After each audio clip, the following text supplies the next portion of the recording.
네, 오늘도 기획 특집 준비했습니다. 간밤에 있었던 FOMC 리뷰 한번 가져봐야 될 것 같은데요. 일단 말씀드린 바와 같이 매파적인 동결이라고 보시면 될 것 같습니다. 금리가 동결은 됐습니다. 5에서 5.25% 이미 충분히 높은 구간이기 때문에 일단 한번 쉬어간 것으로 보이고요. 하지만 점도표상으로 확인했을 때 올해 연내 터미널 레이트, 그러니까 최종 금리가 5.6% 이상으로 올라갈 수 있는 가능성, 그러니까 이제 7월부터 12월 안에 2번 이상 금리가 올라갈 수 있을 거다라고 연준이 지금 제시를 한 거죠. 이에 대해서 우리의 투자 전략은 어떻게 가져가야 될지 얘기를 한번 나눠보는 시간입니다. 오늘도 미국 현지의 목소리를 들어보기 위해서 미국 경제 전문가 유산남님 모셨습니다. 안녕하십니까? 네, 안녕하십니까. 네, 안녕하십니까. 일단 유산남님과 얘기를 나누기 전에 저희가 준비한 FOMC 영상 한번 보고 진행을 하도록 하겠습니다. 영상 보시죠. The committee decided at today's meeting to maintain the target range for the federal funds rate at 5 to 5.25% and to continue the process of significantly reducing our securities holdings. As I noted earlier, nearly all committee participants expect that it will be appropriate to raise interest rates somewhat further by the end of the year. Inflation has moderated somewhat since the middle of last year. Nonetheless, inflation pressures continue to run high, and the process of getting inflation back down to 2% has a long way to go. If the economy evolves as projected, the median participant projects that the appropriate level of the federal funds rate will be 5.6% at the end of this year.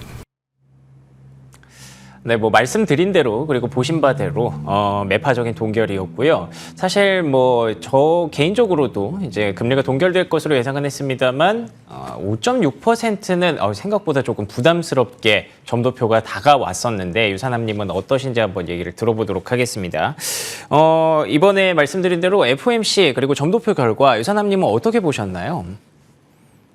사실 금리 동결이 나오기는 했지만 말씀해주신 것처럼 점도표는 굉장히 매파적이었던 날이었습니다. 일단 점도표라는 거는 많은 분들이 모르시는 분들에 대해서 설명을 해드리면 연준 위원들이 생각하는 예상치를, 경제에 대한 예상치를 적어놓는 투표지표인데요.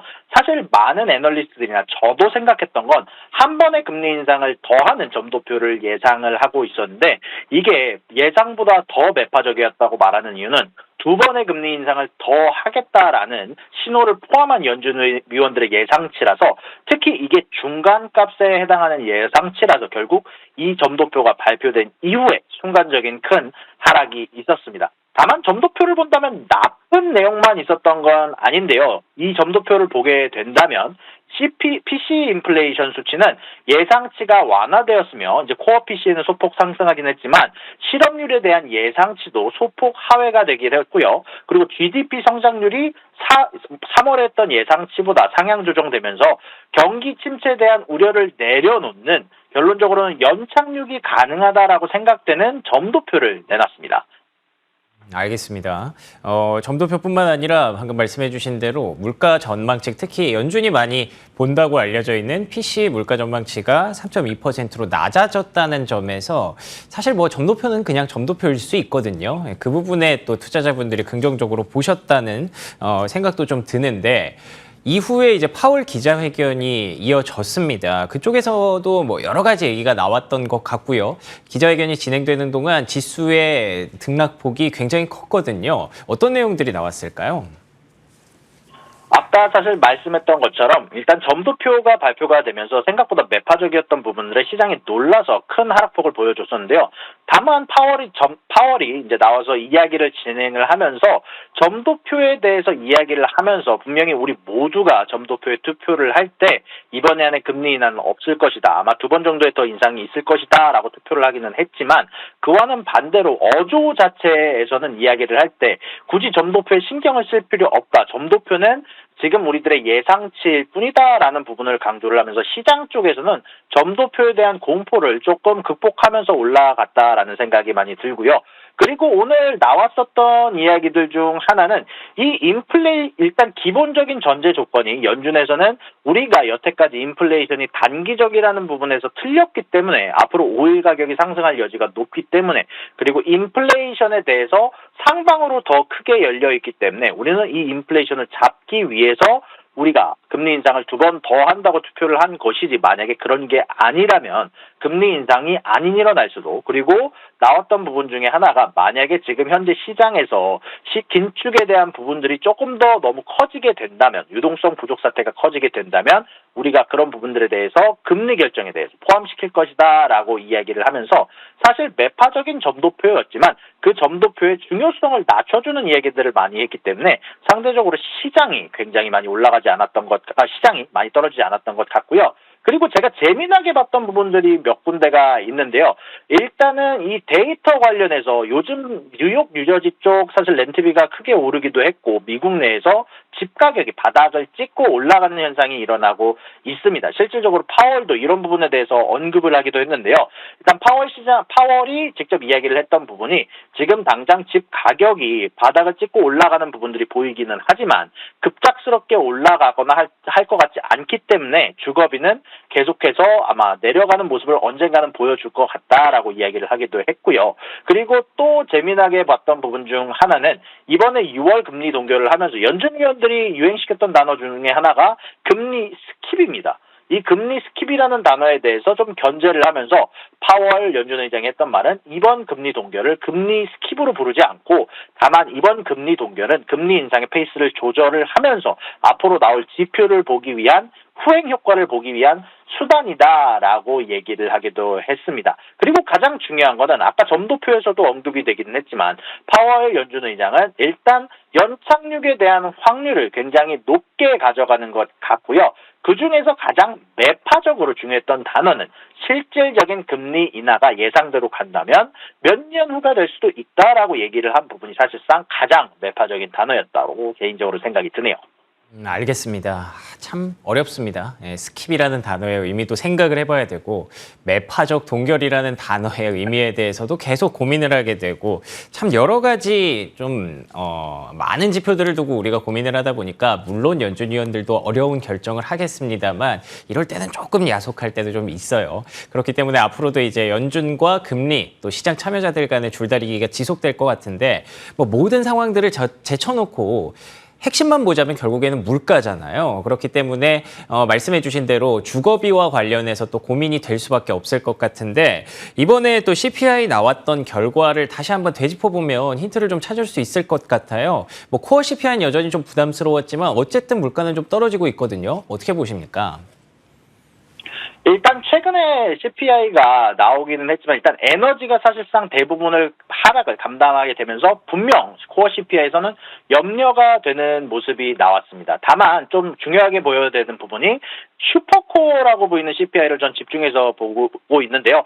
특히 최근에 임금 상승이 꺾인 모습이 나오기도 했고요. 이제 파월 연준 의장 같은 경우는 디스인플레이션의 초입이 분명히 서비스 쪽에서 나타나고 있다라고 얘기를 하면서 사실상 이 슈퍼코어 인플레이션, 주거비를 제외한 서비스 쪽의 코어 인플레이션이라고 불리는데 이런 부분들이 사실 고점을 찍고 내려오는 모습이 최근 몇 달간 관측이 됐습니다. 실질적으로 최근 들어서 실업률이 올라가기도 했고요. 임금 상승률이 꺾이는 모습들이 보이기도 했고요. 이제 그런 부분들을 감안을 해봤을 때 저는 CPI가 이제 천천히 내려올 거라고 생각을 합니다. 그런 부분들에 오늘 확신을 주는 지점이 오늘 생산자 물가 지수였고요. 오늘 생산자 물가 지수를 보면은 분명 에너지가 특히 가솔린 가격이 오늘 하락의 60%를 차지하면서 에너지가 큰 역할을 하기를 했지만 분명 그 이외에도 음식값도 사실상 마이너스를 찍어주면서 음식값도 내려올 여지를 남기기도 했고요. 그리고 서비스 관련해서도 웨어하우스나 이제 창고나 물류 관련한 비용들이 내려가고 있다라는 모습을 발표를 하면서 생산자 물가 지수가 확실하게 뭐 많은 의견이 분분하기는 하지만 아직까지 이야기가 되는 부분 중에 하나가 생산자 물가 지수가 우리 소비자 물가 지수를 선행한다라는 얘기가 많잖아요. 근데 이런 생산자 물가 지수가 낮게 나왔다는 건 분명히 호재로 볼 수 있는 부분들이 많다고 생각을 합니다. 저는 일단 다음 달에 나올 CPI까지는 잘 나올 가능성이 굉장히 높다고 생각을 하고 만약에 정말 CPI 쪽에서 오일 쪽에서 커다란 문제가 없다면, 오일 가격에 커다란 문제가 없다면 개인적으로는 2% 후반대를 찍을 수도 있다고 생각을 하고 있습니다. 다만 그 다음 달부터가 이제 문제가 될 거라고 생각을 하는데요. 다음 FOMC가 사실 나오기 전까지는 우리가 앞으로 3번의 사실 물가 지표들을 더 볼 수 있습니다. 일단 6월 쪽의 인플레이션 지표와 7월 쪽의 CPI 지표를 다 같이 볼 수 있게 되는데요. 근데 이번에 7월에 발표할 CPI 데이터 자체는 굉장히 낮게 앞으로 YOY 1년 기준으로 인플레이션 데이터가 낮게 나올 가능성이 높은데 그 다음부터 작년 8월부터 발표됐던 CPI 기준은 굉장히 낮은 인플레이션 수치를 기록을 했거든요.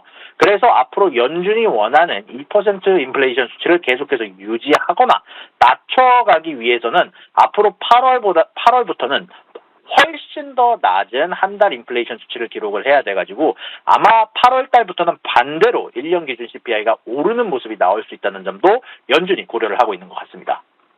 그러네요. 말씀해 주신 대로 계속해서 지금 CPI가 하락 추세를 잡아가고 있습니다만 이게 물가가 떨어지는 게 아니라 물가 상승률이 계속 떨어지고 있는 거거든요. 그렇기 때문에 전년 동월과 계속 비교를 할 수밖에 없는데 그 부분이 다음 달까지는 뭐 충분히 기대해 볼 만하다. 혹시 2%대도 기대해 볼 수 있다라고 얘기해 주셨지만 그 다음 달부터는 이제 기저효과가 좀 사라집니다. 그렇게 된다면 훨씬 더 낮은 그러니까 빠른 물가 하락 속도가 나와야만 이제는 2%대, 3%대를 기대할 수 있는 거겠죠. 그때부터는 또 연준이 생각이 달라질 수도 있겠고요. 그런 부분까지 다 염두에 두고 이번에 매파적 동결을 진행했다라는 추측이 가능하겠네요. 알겠습니다. 그러면 뭐 지금 당장 FOMC가 끝난 상황에서 7월은 조금 멀기는 합니다만 그래도 어느 정도의 그 상황이라든지 전략이라든지 이런 거를 좀 정리해 주신다면 FOMC 전망과 앞으로의 투자 전략 한번 좀 부탁을 드리겠습니다. 일단 투자 전략 관련해서 일단 저도 포지션을 잡고 있는 게 굉장히 어려움을 겪고 있는데요. 아무래도 AI 쪽 섹터가 아무래도 지금 현재 강세를 보이고 있는 부분이 있어가지고 솔직히 오늘 여러모로 매파적인 점도표가 나왔음에도 불구하고 오늘 엔비디아 쪽은 굉장한 강세를 보였습니다. 이제 이런 부분들을 감안을 했을 때 AI 쪽 섹터는 아마 다음 쿼터의 어닝 발표까지는 강한 모습을 보여줄 거라고 생각을 하고 있습니다. 이런 부분들을 생각을 했을 때 아마 AI 쪽 주에 투자하시고 있는 분들은 아마 계속 갖고 있는 아마 보유자의 영역이 될 것 같다라는 생각이 들고요. 그리고 최근에 제가 조금 많이 관심을 가지고 있는 지표는 카니발이라는 약간 요즘에 크루즈 여행 관련주들이 굉장히 좋은 모습을 보여주고 있어가지고요. 최근에 서비스 관련주 쪽들 중에서 생각보다 운송 쪽이 오르는 모습들이 보여줬는데 이런 부분들을 감안을 했을 때 최근에 크루즈 여행주라든지 아니면은 요즘에 많이 나오는 비행기 관련해서 요즘 하늘을 통해서 뭐 어디로 다른 나라로 여행을 가거나 하는 티켓 값이 사실 굉장히 크게 오르는 모습을 보여주기도 했기 때문에 여행 관련주들 개인적으로는 좀 재미나게 보고 있는 부분들이 많습니다. 알겠습니다. 그쵸. 오늘 또 엔비디아가 또 사상 최고가를 경신하는 기염을 토했습니다. 뭐, 금리 뭐 그런 건 나는 상관없는데 라고 하는 듯한 그런 AI 관련주들의 강세였는데요. 이 흐름 계속 지켜봐야 될 것 같고, 말씀해 주신 대로 카니발이라든지 최근에 크루즈선사 그리고 또 여행주들의 수요가 올라가고 있기 때문에 이제 정말 성수기거든요. 네, 성수기를 맞아서 여행주들의 흐름도 한번 관심 있게 지켜보도록 하겠습니다. 지금까지 미국 경제 전문가 유산함님과 함께 FOMC 리뷰 얘기 나눠봤습니다. 오늘 좋은 말씀 고맙습니다. 감사합니다.